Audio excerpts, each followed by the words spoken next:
What's going on, everybody? Welcome to the podcast. Today I have a special guest, David Dodge. I want to bring you guys back to a little story of mine. 4 years ago, roughly, I was an electrician. I was 19 years old or so, and I was really just trying to quit that job. I was really trying to quit. I was going on social media, and I saw guys like David Dodge, and it had a lot of influence on me and made me want to get into the real estate industry. And I remember scrolling across Instagram, and I saw his page, and it said like text me 314 in the bio, and I was like, this is actually a sign. And that you probably haven't heard the story, but this is what I was thinking. So I see that number, and I'm like, you know what, this is a sign. And I was texting him, and I started texting him. I'm like, hey man, will you show me how to invest into real estate? I live in St. Louis. And I was very persistent of bugging you constantly for, I would say, a couple weeks. Hey, I'll give you $100 to meet up with me. I didn't realize that $100 was probably nothing at the time, but you ended up giving me the time of day. I left my job. I had my yellow shirt on, my jeans.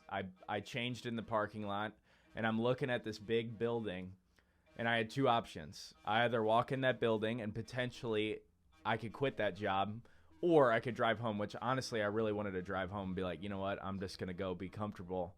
And I forced myself to go up there, and you gave me about 30 minutes of your time, introduced me to real estate, wholesaling, flipping.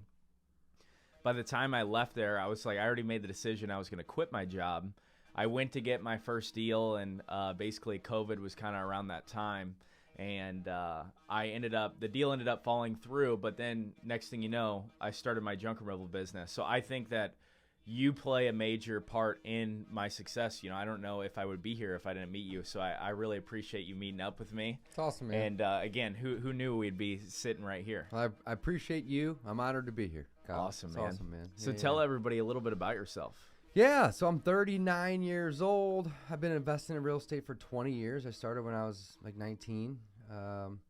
Started buying rentals in college. Went to college and was fortunate enough to, have great-grandparents who, paid for my college. So out of high school, I went to college, started buying rentals immediately. I was using a method called house hacking, where you buy a property and you rent out the other rooms, and you utilize the income from the other room's rent to pay the mortgage.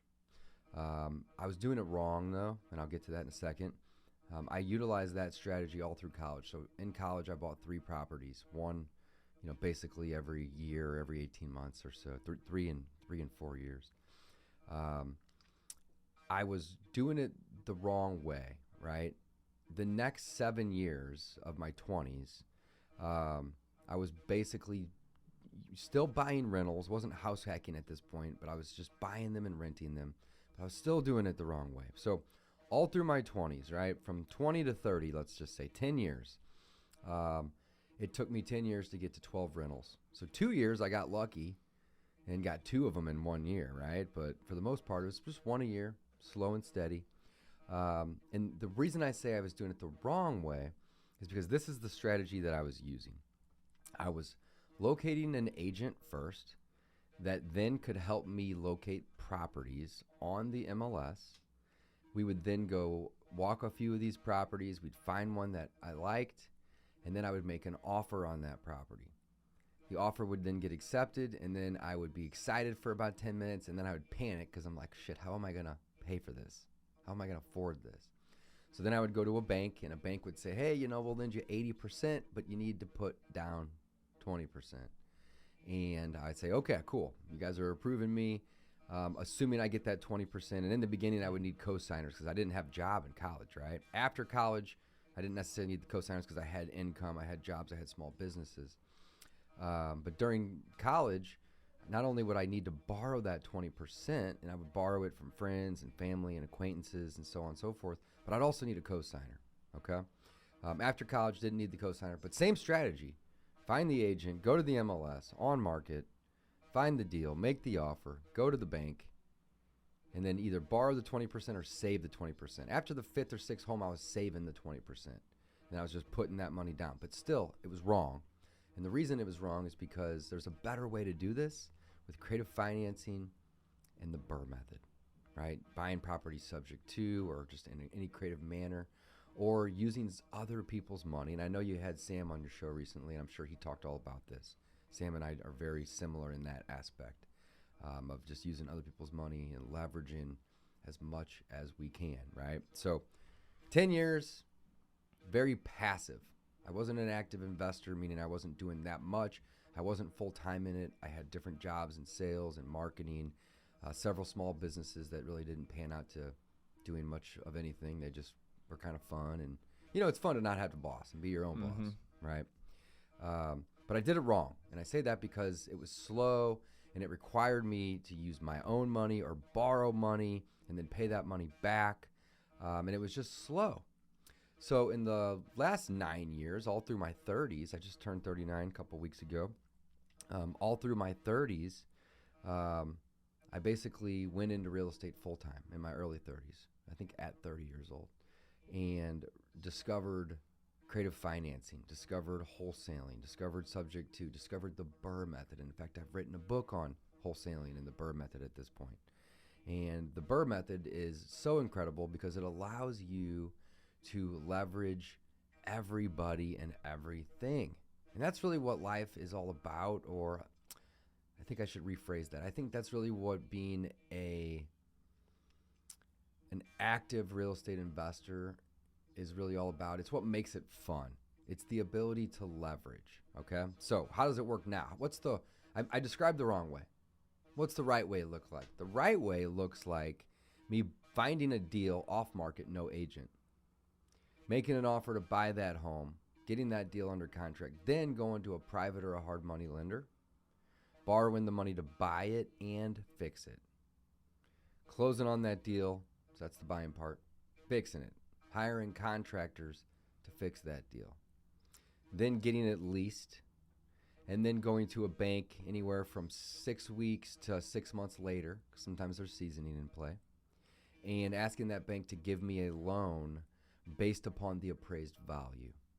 And if I can be all into that property for, let's say, 70, 75, maybe even 80% of what it appraises for, and the bank's going to give me an 80% loan on the appraised amount, but I'm only all in at 70 to 80% of it, they give me all the money back that I borrowed, the purchase, the rehab, the holding costs, the closing costs, all of it.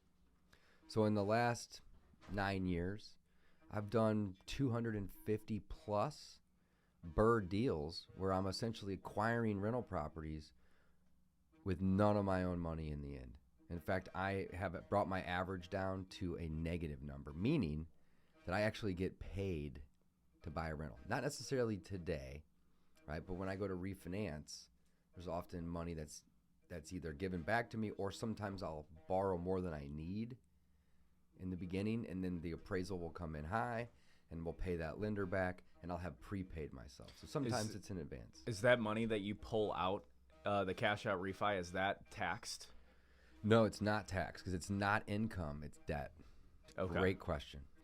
It's not taxed. So for these people that have a lot of cash out there, they're looking to just spend $100,000 cash on a house to make it a rental. Even though a lot of successful people, you see them, they have a lot of money, and you wonder why they get debt. Like, why should people do that? Yeah, and that's a loaded question. I love it. It's a great question. So first and foremost, let's break it down just a little bit for the listeners, right? Why was the old way the wrong way? Well, there's two reasons. Number one, it's slow. Okay. Number two, when you go to a bank or a credit union or any institution for that matter, and you want to buy a property, all right, they are going to lend you 80% of the purchase price, assuming that purchase price is equal to or less than the appraised value. Okay. It doesn't matter if you can buy that house for 50 grand and it appraises for 40 million. Okay. I'm just using a crazy example here. It's such an exaggeration, but it doesn't matter. If it's 50,000 as the purchase price, they're going to say, we're going to lend you 80% of that. You have to bring money to the table no matter what. Okay. That's the old way. The new way, the better way, the more efficient way, not only is it not as time consuming and slow because I'm not having to save the money to put down, they're lending me money not on my purchase price anymore. In fact, when a bank asks me, Dave, what are you buying this for? I politely say, well, it's really not any of your business. Okay? At this point, when you're doing a refinance, you could call it a cash out, but I don't like cash out because it's limited. I like to pre-cash out, meaning I'll borrow an extra 10 or 15 grand, right? And then I'm not getting any cash out at closing. I'm just refinancing.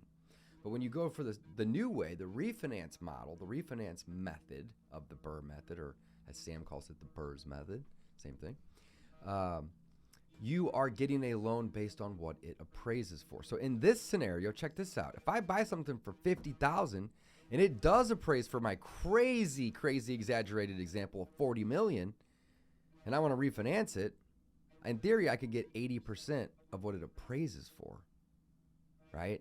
Lent to me. It has nothing to do with the purchase price. So the old model, right? They're going to lend you, the old model meaning you're going to a bank to get a loan, to buy. That's the key word here, to buy.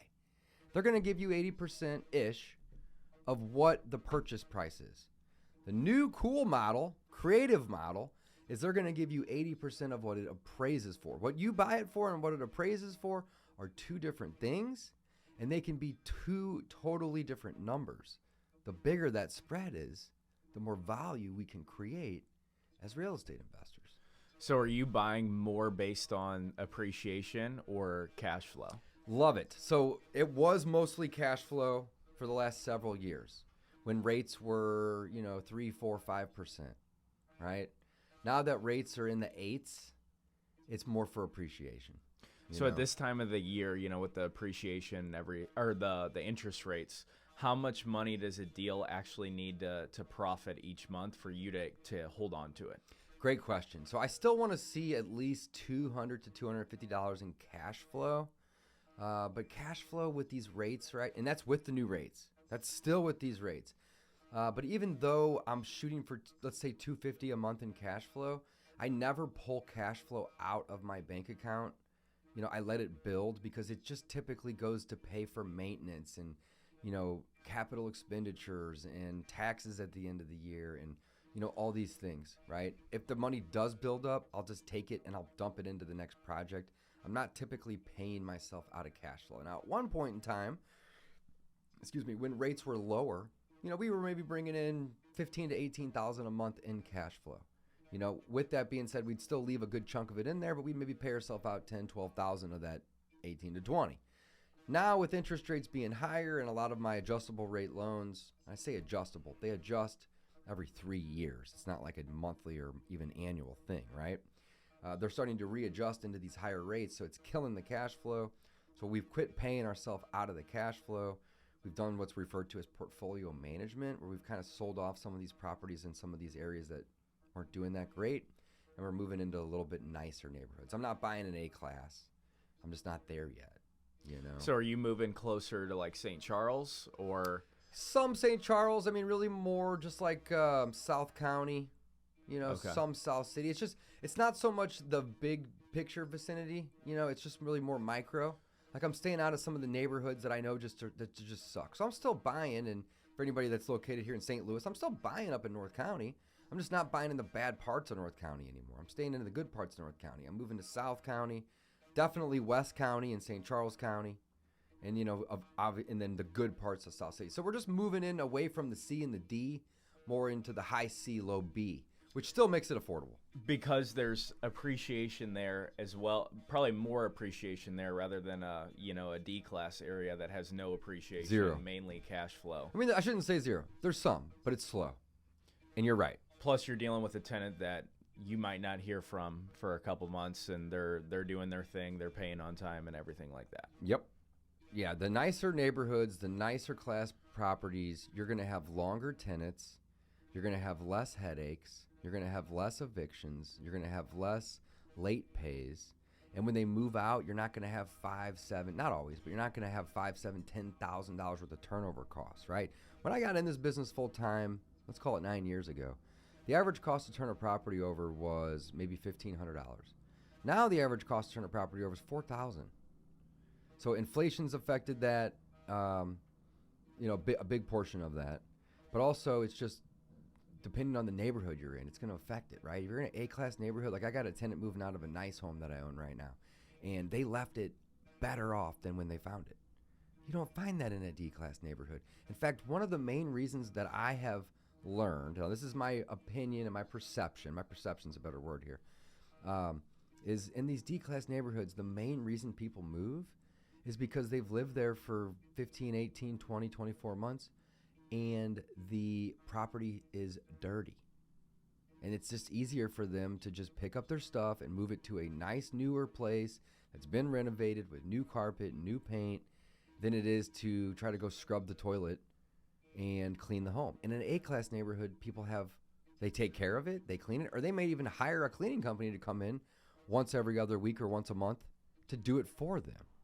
How are you qualifying tenants from everything that you've learned, all the bad experiences you've had? Like, for somebody who's trying to get some rentals, how would you qualify these tenants to make sure that they're right for your property? I love that question. So there's two parts to it, all right? Before I answer it, I want to actually talk about part two, and we're going to jump back to part one, okay? Part one is how. We're gonna get to that in a second. Part two is I'm lazy, all right? I know this about myself. I work hard, but I'm lazy because I can be. Earlier in this conversation, I mentioned that one of the beautiful things about real estate investing is leverage. Remember that? So I'm lazy because I know that I can use leverage.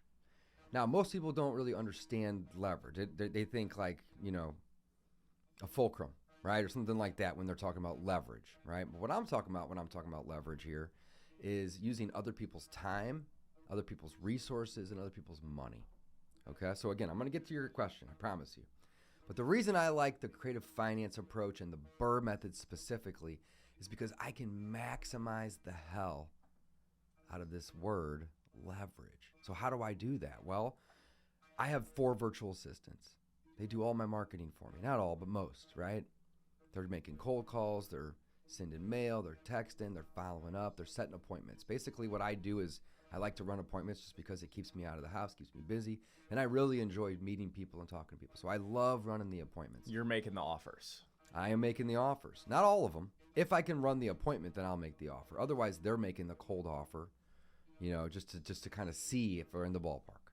So not all, it depends, right? But in person, correct. I'm making the offers. But the point here is the leverage of the VAs to do all the work for me just to get me in the door. I don't want to do anything other than just get an address and show up. Like I did today here, right? Just get an address, show up, I'm ready to go.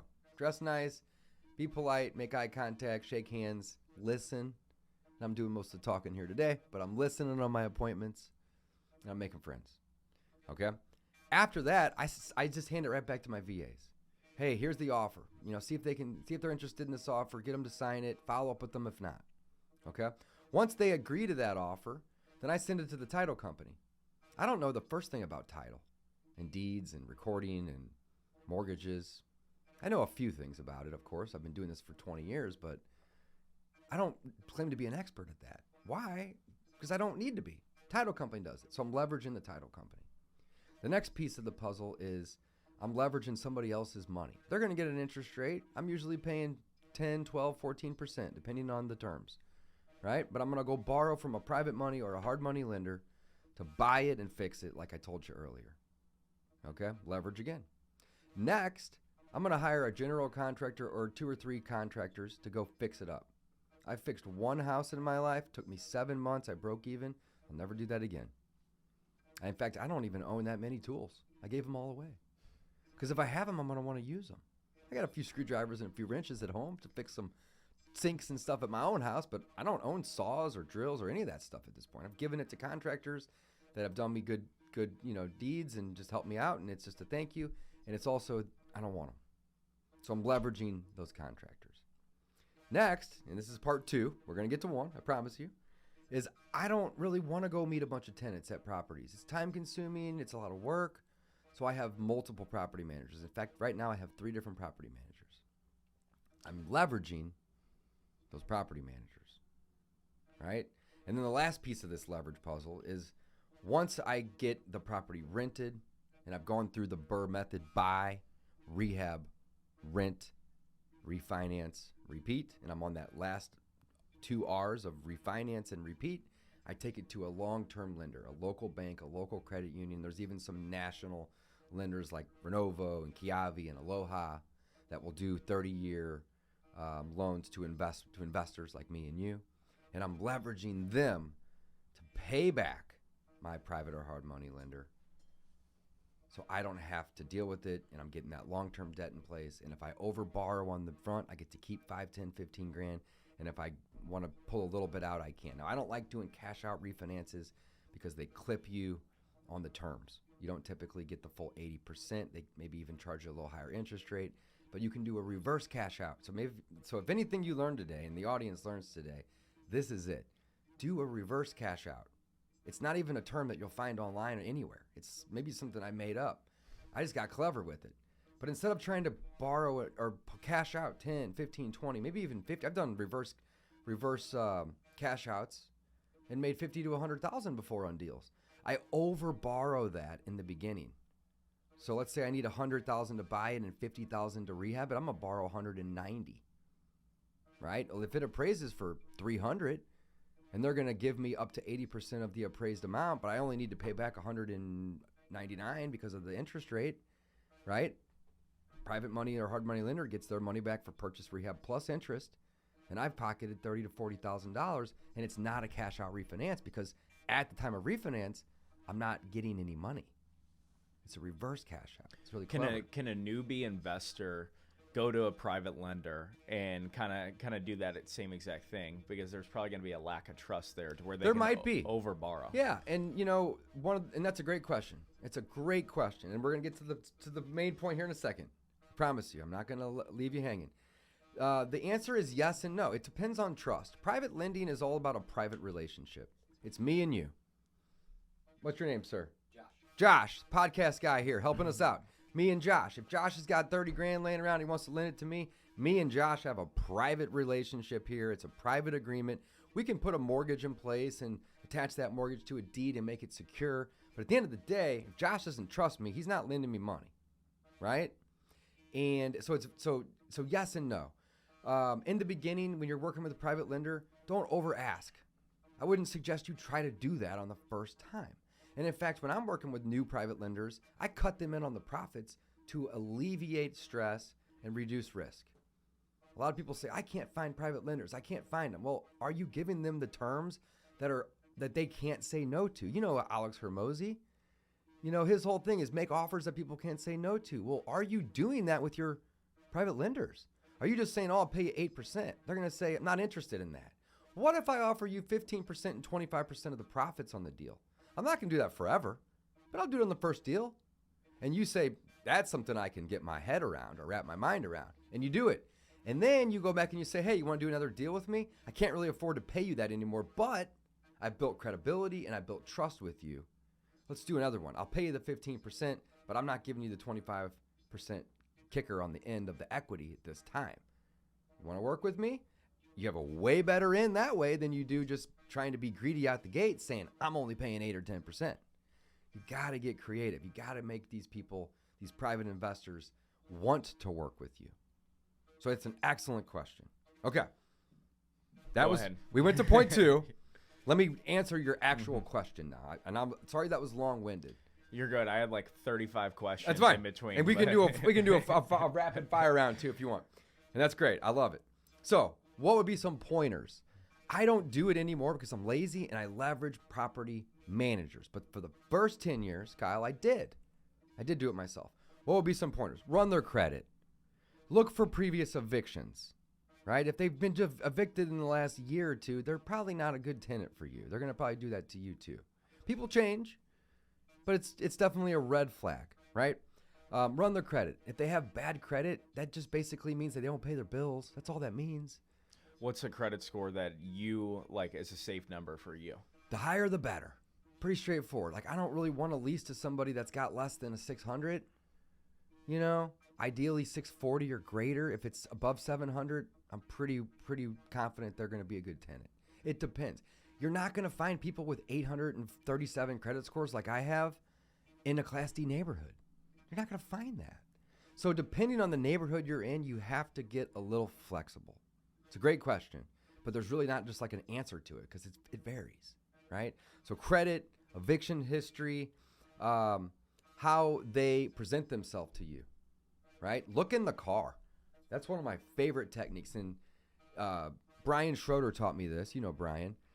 If you can, go sign the lease at their current home. And if you walk in and there's 47 dogs and they haven't cleaned the carpet once, you probably don't even want to pull the lease out and let them sign it. Probably want to say, hey, if this is what you're going to do to my house, no thank you. I don't go that far, but I love that approach. But what I do is I get there early and I wait for them to show up and I meet them or greet them at their car. It gives me the opportunity to look in their car without being creepy. If the car has 200 pieces of trash in the back seat, guess what their home looks like? I would be pretty confident to say, or I would be pretty willing to guess, or even gamble, that your car looks a lot like your home. Most people's do. You treat your car with respect, you treat your home with respect. So look in the car. If the car it doesn't even necessarily mean it has to be a nice car. That's not what I'm saying. You have a very nice car. I'm not saying it has to be a nice car. I'm just saying it has to be kept up. It has to be clean. It has to be presentable. So look inside. I'm not saying you even need to get in it. Just look in there, right? Behind that, get references. Talk to their current landlord if they're renting. Ask to talk to one or two of their previous people. And then last but not least is have them fill out an application. Get their current employment, get their information, driver's license number, social security number, contacts, because in the event that they don't pay you and they screw you and you have to evict them and they owe you $5, $6, $7 grand, whatever, and you need to go try to get that money and hire an attorney to go garnish it or whatever, having that information is going to be super helpful to the process servers, the courts, the attorneys. So just be prepared. So sorry that was the longest winded answer in history. But it was I feel a good like answer. That was a good answer. Yeah, thank you. You mentioned you had 3 property managers. Why should somebody have 3 different property managers for their rental properties? Excellent question. So I have a property manager here in town that does singles and small multis. I have I bought a 67-unit motel that I'm converting into a 40-unit long-term apartment complex. It's an hour and a half away. I don't want my property manager being spread thin. He even offered to do it, but I'm like, no, because it's going to make my current business with him suffer. So I found a local property manager in that area. And then I have another property manager that specializes in storage units. So it's really more of a location and specialty reason that I have 3. Say all your rentals are in one specific area. Do you think it's important to be diverse with your property managers to make sure say one's like, hey, I'm selling my business or something like that, you have other ones that you can fall back on? Yeah, but then again, it creates it creates tax difficulties. Yeah. Having multiple property managers and multiple things, and then they're having, they can have problems with things in their business like crews and maintenance and leasing. So there's pros and cons. I don't ever like to put all my eggs in one basket, but I don't think you need 12 of them either. Maybe if you get to 20 or 30 properties and you want to bring a second manager on and separate those 2, that's not a bad idea. But, having 400 rentals with one person's probably not a great idea either. So it's a great question. It's loaded though. Mm-hmm. It varies. Yeah. What do you think the hardest part for somebody who wants to get into real estate? Because real estate's a very sexy business right now, and everyone wants to get into the business, but they just don't know how to get their first deal. What would you say is the hardest part for them to get that first deal, and how do you solve that problem? Love it. I'm an expert at this question. This is what I do all day for people, right? So the hardest part for people is to understand a couple things.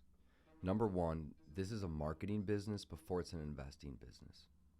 I mean, it's so hard for people to get that, all right? If you want to be a real estate investor, that's great. I encourage everybody to be one. But you're not just going to have deals fall in your lap unless you learn how to market to the people that have the deals. So before it's an investing business, it's a marketing business, number one. Number two, you have to get out and start looking at properties, all right? I can't tell you how many students I've worked with, hundreds of them over the years, that have come to me and they said, Dave, I've been an investor for 6 months, but I haven't bought anything. And my question to them is well, how many offers have you made this week? Oh, I haven't made any this week. Oh, how many have you made this month? Oh, I haven't made any this month. Oh, I haven't made any yet. And then I correct them and I say, well, I'm not trying to be rude, but you're not a real estate investor yet because you're not doing what real estate investors do. They look at properties, they make offers, right? And they say, ooh. And it's not me trying to be insultive. It's me trying to correct their thinking, right? So number one, it's a marketing business. Number two, get off the couch, all right? I love Netflix, but you got to turn it off sometimes. Go look at some properties, go make some offers. And the third thing is try to avoid the analysis paralysis of what if. Okay, I had a student on Monday. We spent an hour and a half talking about stop thinking about the what ifs. And if you have a what if and you work with me, bring it to me. I'll help you solve it. And I'm sure you do that for all your clients too. We'll figure that out. But don't start the company. Don't not buy the truck. Don't not market your company or do any of the things that are necessary because you're worried about what the customer might say when there's an objection. So get rid of this analysis paralysis mindset of, I don't know everything. Guess what? I don't know everything either. And I've been doing this for 20 years. I'm still learning new things every day. So sum it up, take action, and stop worrying about what you don't know because you're never going to know it all. It's a numbers game. It's a numbers game. It all comes down to numbers. Absolutely. The person who makes the most offers is going to make the most money. That's it. So a lot of these people, that sounds simple, but then when it comes down to actual marketing to get the amount of leads where they can start making 10 offers a day or 10 offers a week, how can you start generating leads cost effectively to start making offers on properties? Love it. So the first and easiest way to do it is to just use your cell phone. Go on Craigslist, go on Facebook Marketplace, go on Zillow. Find the for sale by owners. Find the properties for rent. The for sale by owners, you call them up and you say, hey, I'm an investor. I'm looking for a rental property or a fix and flip. You know, is your price flexible? And when can I see it? That's it. It's that simple. If it's a person that's trying to rent the property, call them and say, hey, I see you got this for rent. You know, I'm looking to buy a few in that neighborhood. Do you have any interest in actually selling it? You'd be surprised. A lot of people rent their properties because they think they can't sell them, right? Also, on both of those approaches, regardless of the platform, Facebook, Zillow, Craigslist, so on and so forth, you know, even Realtor.com or Redfin or whatever, anywhere you can post a property for sale or for rent, ask them if they're interested in a creative offer.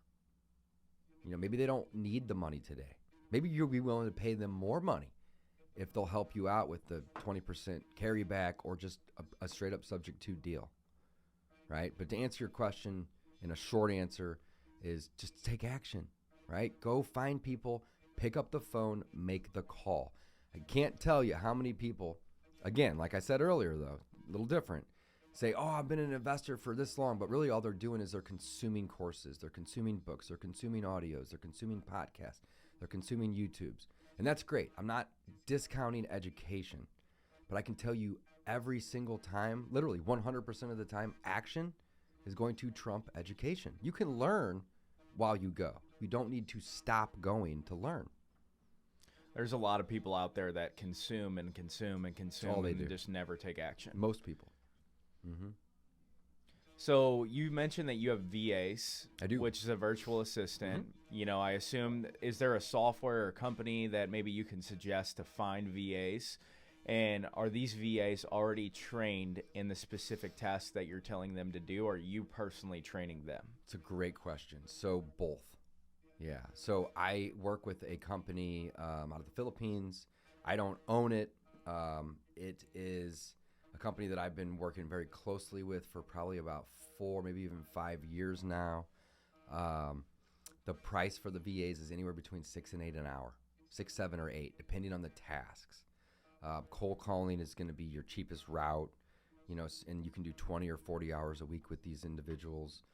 They come pre-trained in real estate. I don't typically hire anybody that doesn't have at least 3 to 6 months experience.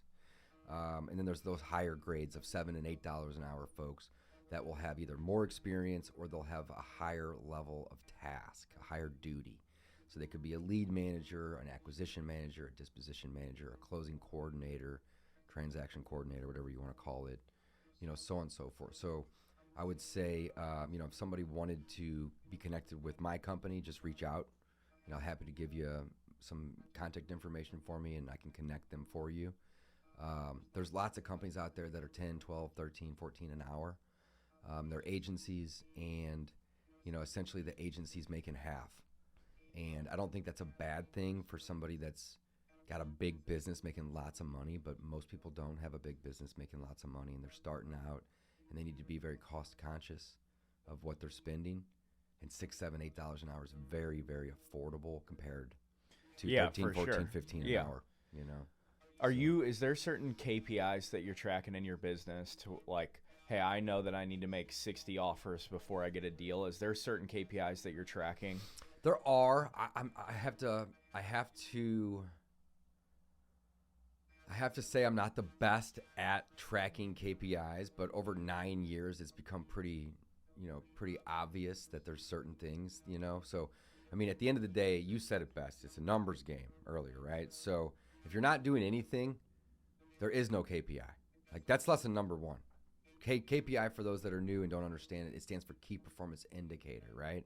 If you're not doing anything, there is no KPI. There is nothing to indicate your performance, right? I would say for me, I typically can get a deal within 10 to 15 offers. So it doesn't have to be hundreds of them, right? Now, my cold callers may have to call thousands of people for me to be able to make 10 or 15 offers, right? I would say 1 in 4 appointments I run, I get a contract on. I love it. Sometimes even better. So those are the KPIs, the key performance indicators that I focus on. Is not so much the nitty gritty of how many calls do I need to get an appointment, because the VAs are doing that for me anyway. Just keep working. Sometimes they're going to get 3 appointments in a day. Sometimes there's going to be 2 weeks that goes by without an appointment. It doesn't matter to me. Just keep focusing on what matters, calling people, right? To me, I know 10 to 15 offers leads to a deal, and 1 in 4 appointments, if not greater on both of those, leads to a deal. So that's it. It's that simple.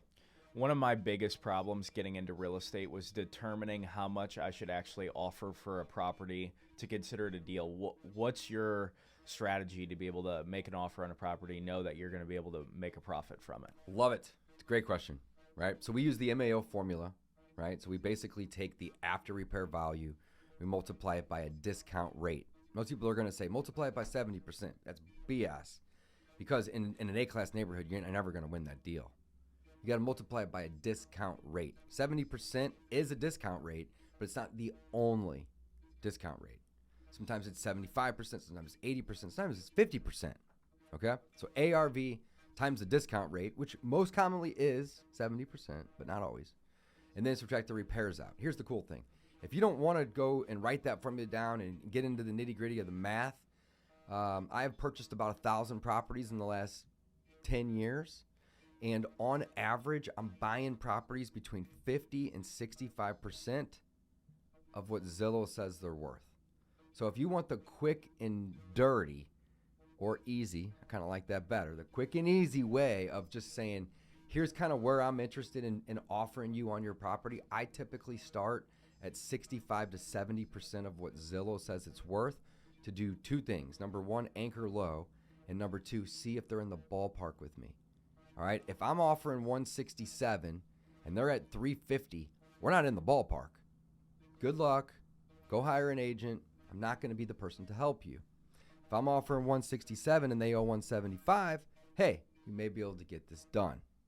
Let me see. Let me come out. Let me view it. Let me meet you. Let me offer you some options at a minimum, right? So are your VAs on the phone? Are they making sure that they throw that 60%? They're usually going a little bit more aggressive at 70%. Now that's not subtracting repairs. And the ARV isn't the Zestimate, by the way. Those are 2 different things. But we're typically just making offers to ballpark them, see if they're motivated, around 70%. And we were very clear on the phone with them. We tell them, assuming the property doesn't need that much work, this is what we're going to be willing to pay. But we're going to need to come out and see it. That's where I come in, to make sure that that's the number we can pay. 9 times out of 10, the property needs way more work than the seller tells us, but I'm already in the door. So I can say, I know my team told you that, Zillow says 100, let's say. I know we said 70, but this property needs 30 grand worth of work. So I could probably be around 45 or 50, but I'm in the door. Now, if you tell them 45 or 50 on the phone, you're not getting in the door. So that's another thing I like to teach my students on is I'm not saying you need to lie. I'm just saying you need to be a little bit more aggressive and let them know if the property doesn't need that much work, this is what we can pay. And if it does, it's a funnel. It's a funnel. And if it does, then that's where we can be in that range. And if it doesn't, we're going to give you another offer. And that's what I do. I go out, I evaluate repairs, I see what my team offered, and then I justify that that's not fair to me. And this new number is fair, and here is why. It's a great question.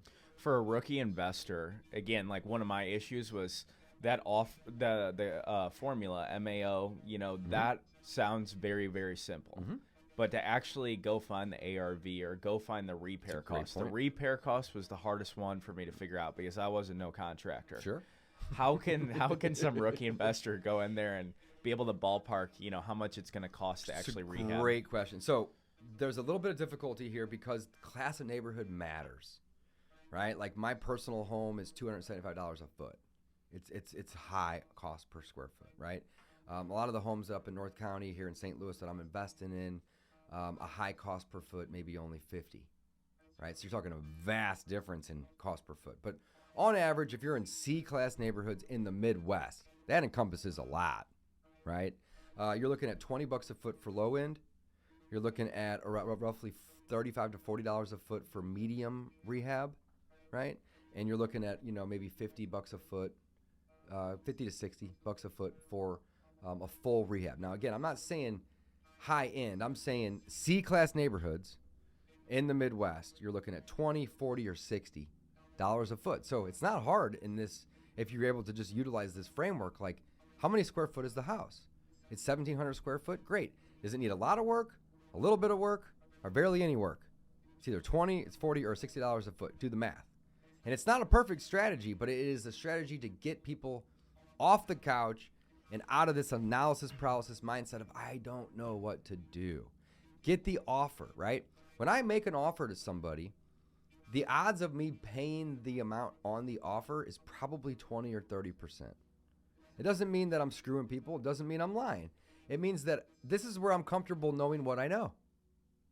But in that contract, it outlines that I need time to do my due diligence, which is on property and off property, meaning I need to go walk that property, right? Bring inspectors out, bring cash buyers out, get other opinions. But I also need to do off-property analysis of the comps in the real estate market and the interest rates and the school districts and all these other things. So sometimes I'll say I can pay you $167, and I will pay them $167.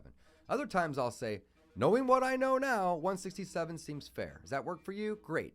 And then I'll go and I'll realize that I missed $25 grand worth of repairs on the foundation, and that the school district's on the line of a bad one versus a good one, and that changes everything. And now I can no longer pay $167. It's going to be $128. And if you want to keep working with me, great. Here's what I can do. Otherwise, here's all the information. You now have it too. And if you don't want to do that, then I'll happily exit this contract. No harm done. So it's just about transparency. It's just about letting people know that due diligence is part of the process. And I think a lot of times investors get a bad rap. They get a bad name because, we're not necessarily paying what we are telling them we are. However, 95+% of on-market deals with real estate agents who are licensed under brokerages do the exact same thing. They say, oh, we're going to pay you $167 grand, but then they get an inspector out there. I don't even do inspectors. And they get a 60, 70, 80-page report, and then they go back to the seller and they say, all right, well, here it is, 70 pages of stuff. You need to fix the HVAC, you need to repair the roof, and we want $8 grand off the purchase price. How is it any different? It's not. So investors, they get this bad name, they get this bad rap, but it's not any different than literally 95+% of every real estate transaction that ever has taken place. When you own a lot of rental properties and you're selling some off due to cash flow and that sort of thing, it sounds like, like you have to make money elsewhere, right? So are you, other than rentals, are you fix and flipping? Or are you even wholesaling for more of that earned income to where you can go get more deals or, Yeah, so we're trying to keep 1 in 3 rentals at this point. we've swung. When I first started, 9 years ago, it was like 1 in 8, 1 in 10. Let's go with 1 in 10. All right. And then 2 or 3 years in, it went to like 7 out of 10 that we were keeping. And we just started building our portfolio. At one point, we had 107 single family homes. Right. And now we've kind of, in interest rates and the economy and inflation, all these things are factors, right? So now we've kind of pivoted back to doing more fix and flip, and we love wholetailing. Wholetaling's great strategy. I don't do much wholesaling anymore. I mean, I'll maybe do one a month, maybe, because I can make 10 or 15,000 more just putting it on the market. What is a wholesale, so the audience knows? It's a great question. So a wholesale is buy off market, sell off market. That's a wholesale. A wholesale is just a combination of wholesaling and retail, just 2 words mixed together. Wholesale, retail. Put those 2 words together. So it means you buy off market and you sell on market. That's all it means. So instead of just taking it to the 3,000 people I have on my buyers list and leaving money on the table so they can eat, which I would obviously need to do off market as a wholesale, I just find the end buyer that's handy and is okay doing 10 or 15 grand worth of repair, and I sell it full retail to them. The last wholesale I did back in February or March was 40,000 profit, and all we did was remove the junk. That's it. That was and that's literally all we often did. all you need to do. Yeah. So it was amazing. So most of my wholesales, it's like that. Remove the junk. Maybe I'm doing one right now up in North County. We'll probably make 25 on it. Nothing crazy. Paint and carpet. So $7,000 worth of repairs, and that's it. That's all we're gonna do. And I'm not doing those repairs. I didn't clean it out. It's all leverage. I ran the appointment. With the economy kind of up in the air, what is your plans moving forward the next couple of years to try to kind of adapt to the situation, pivot out of it? Well, I don't really want to pivot out of it. I love real estate. But as I grow as a human and as an investor and as a person, and I am growing every day in lots of ways, it's really, really cool, is to just stop doing all the volume. This last year, I think we bought 60 or 70 houses. The year before, we probably bought 80. The year before that, we bought 127. The year before that, we bought 100. The year before that, we bought 100. So, I'm averaging 90 to 100 houses a year. It's a lot of work. I would really like to buy 20 a year. And it's not just houses, it's just deals. So to answer your question, it's less volume, more value within the deal, or AKA bigger deals. So I'm not super interested about buying 50 single family homes or 80 or whatever. I'll still buy 10 or 20 or maybe even 30 of them, sure. But I'm really starting to look into 20, 30, 50, 60, 80 unit apartment complexes, commercial buildings, storage facilities, just more commercial, bigger projects. Great question. And what's the biggest reason for that? Instead of just doing one deal or one house that's one deal, instead of going to find a 40 unit? Yeah, so it's the same amount of work, number one. It takes the same amount of effort, brain power, I should say. Effort's a little different because there's 40 units to rehab versus one. So it's more effort, but it's the same amount of brain power to find it and to acquire it. Banks also like lending more money than they do less money. It's easier to get a $2 million loan, in my opinion, than it is to get a $50,000 loan. Banks got all this money. They're borrowing it from the Fed. There's an unlimited supply of it out there. They're just not really interested in lending 50 grand. But if I need to go borrow $500,000, $1 million, $2 million, $3 million, it's not that hard. And I don't want to work 10 hours a day. I want to work 4. Like, I like to work. I'll never be the guy that's just sitting on the beach. That's just not me. I love to travel, though. I like to be able to go take a 1 or 2 week long vacation and come back and everything not be falling apart. And if I'm doing 100 deals a year, it's very likely that I'll leave town for a week and come back and there's 10 problems. Where if I'm doing 4, 5, or 6 big deals a year versus 100 small deals a year, I could take a month off and come back and there's no problems because it's all done via email and calls anyway. I don't need to go to these projects as much. So multiple reasons, but really it's just less is more at the end of the day. What's your long-term goal with real estate? Is it a certain amount of cash flow? Is it a certain amount of units? What's your long-term goal? 20 million net worth. It's pretty straightforward. Why 20 million? What's 20 million going to do for you? 20 million I think is more than enough.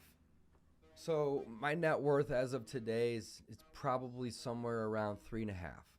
All right. Now, that's not 3.5 cash in my checking account. That's not what I'm saying. It's total equity on paper. If I were to cash that out, I wouldn't even get all of it. I'd probably clear 3. All right. It's pretty good. I'm comfortable. But I don't have a private jet. Right. I don't need 100 million. I don't need a billion. I don't need a trillion. Let's be honest. Those numbers are crazy. There's really nothing that, like, I know multiple people that have 10, 20, 30, 40 million. I'm sure you do too. And there's really nothing those people can't do that a billionaire can't do. Maybe they can't buy Twitter. Sure. I get that. I don't want to buy Twitter. It's not my goal. But at 20 million net worth, you have more than enough to do anything you want to do. You want to take a long 6-8 month trip to Europe, go do it. You want a private jet, you don't have to buy it, you can lease it. Right? So I think a lot of people think that they have this crazy large number, and it's unrealistic because they don't realize I don't need to spend 20 million on a private jet. I can spend 25,000 and lease it for the weekend. Was your goal years ago, was it much bigger and then you started to scale back? Absolutely. Because I think about that with myself. It was 100 at one point, and I'm like, I don't need that. That's the dumbest thing ever. And you don't want to set goals that are out of reach. It's good to set big goals because you work hard and you strive to get those. But it has to be achievable. If I'm at 3 now, and I've been an investor full-time for 9 years, but I've only really been serious about it for 5. Right? And every year I'm like doubling the amount of income or wealth I'm creating. So, I like to work too. So I'm 39 now. I think by the time I'm 50, I'll be there. That's 11 years from now, hopefully sooner. But I'm not in a hurry either. I'm not in a hurry. One more point I want to add really quick. Most people, this is a really good lesson that most people don't know. Most people's goal is to make more money. And I think that's a great goal. However, I think it's a lopsided, what's the word I'm looking for? It is, if you don't know, you don't know, right? There's a word for that. I'm drawing a blank here, folks. Well, either way, it doesn't matter. Most people's goal is to just make more money. And the problem with making more money is you pay more taxes, okay? So if I go from making $100,000 to $300,000, I'm just going to pay the government that much more money. If I go from $300,000 to $1 million, that not only am I paying them more, the percentage of what I'm paying them increases as you make more money. So what I want to do here today, on top of just hang out with you and provide some value, is I really want to challenge people. Don't spend your time, your effort, your goals trying to make more money. Instead, try to create more wealth. There's a big difference between income, which is making money, and creating wealth. It's also making money, but it's different. Income is money that comes in and it hits your checking account, either your business account or your personal account. It's taxable.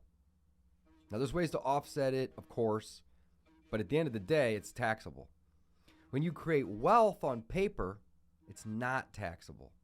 So instead of me going from 100,000 to 300,000, I'll go from 100,000 to 150 and be very content. But then I'm going to, over on this wealth side, I want to add 2 or 3 or 4, $500,000 worth of wealth. That wealth isn't taxable until I sell it, cash it out, or move it. But if it's on paper, it's not taxable, right? Additionally, I can borrow against that wealth to create more wealth. It snowballs. So most people's goal is I got to double my money. I got to double my income. I got to triple my income. I got to quadruple my income. That used to be my goal too. But for the last 4 or 5 years, it hasn't been, right? And I do okay, 6 figures plus a year, by all means. But I'm not really interested in quadrupling that. Because at any time, if I need $1 million, I just go sell 20 properties in 2-3 months' time and I got it. It all becomes taxable at that point. But in the meantime, it's not taxable. And it snowballs, it appreciates, there's tax deductions there, and so on and so forth. So I knew nothing about real estate nor taxes. So when I first, after you met me and I was focused on earned income, I need to make 100 grand a year. Great. I need to make 500 grand a year. I need to make $1 million a year. Mm-hmm. And I remember the first year that I ended up making the most amount of money I ever have. And then I had a tax bill that was more money than most people make in a year. And I barely had that in my bank account at the time. Where it completely wiped me out. It's the great reset. And I said, it's an annual one. Yeah. Too. And I said, you know what? I'm never going to do this again.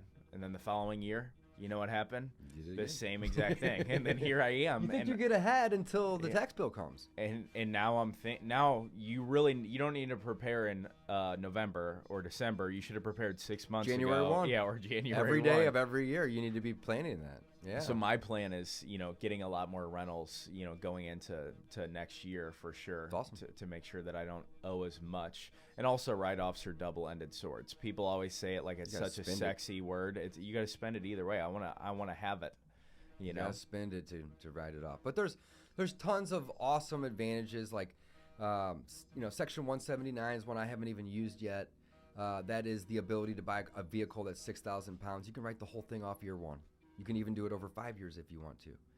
You can write off car washes if you do that, right? Because instead of using mileage, you can then just use every expense. You can write off gas or electricity. You can write off car washes. You can write off accessories for the vehicle. You can write off the entire purchase price, even if you finance it. It's got to be 6,000 pounds or more, right? What kind of vehicle would you buy? Well, I want to get the Tesla truck. Okay. I think it's sexy. The Cybertruck. I think it's cool, and it's 6,000 plus pounds. So as soon as that's available, I'm gonna get that for sure. I saw a video of Joe Rogan shooting a bow and arrow. Saw that. Yeah, pretty Just crazy. yesterday or the day before. Yeah, it was pretty cool. Yep. Cool, man. But there's also other really cool strategies too, though. Like for example, buy a house that you can fix up and live in it for 2 years, and then sell it. If it's a primary residence, you can capture anywhere between $250,000 and $500,000 tax free. If you're married or not, that's tax free. You're building wealth while creating income. So it doesn't necessarily have to be completely polarized. And I'm not saying don't focus on income. Income is what pays the bills. It's what allows for the vacations. It's what allows for the nice clothing and the nice lifestyle, by all means. But just don't put all your eggs in this income basket, folks. Because if you do, there's going to be the great reset every year when tax time comes around, and you're going to have this big bill coming in, and it doesn't snowball. The wealth isn't taxed, at least right away, right? And it can snowball, and it can become something really, really, really awesome that's going to not only provide you with security, but happiness too. It's awesome. Man, I really appreciate you coming on. Yeah, absolutely. Tell everybody where they can find you. Yeah, absolutely. So they can follow me on Instagram, David Allen Dodge, DavidAlan Dodge is my full name, Allen spelled with ALAN. Or they can check me out at school. I have a real estate school that I provide free. It's a free community. There's no cost. I'm not selling anything today. You can go to reiskool.com. Join the community. I was just telling Kyle, you need to create yourself a school for Junk Academy. It's really, really cool. Mine is reiskool.com. It's a community where you can come, you can learn. I have free courses on wholesaling, free courses on landlording and the BRRRR Method, free contracts, free everything. There's been literally hundreds of people take my free courses and go do their first deal. They didn't hire me. They didn't pay me for coaching. They learned from all of my free products. And then, of course, in regards to our virtual assistant conversation, if you want more information about some of the VAs that I personally use and want me to connect you, either send me a DM on Instagram or send me a DM inside of my school community. Awesome, man. Thanks again. Thanks for having me. We'll see you guys on the next one.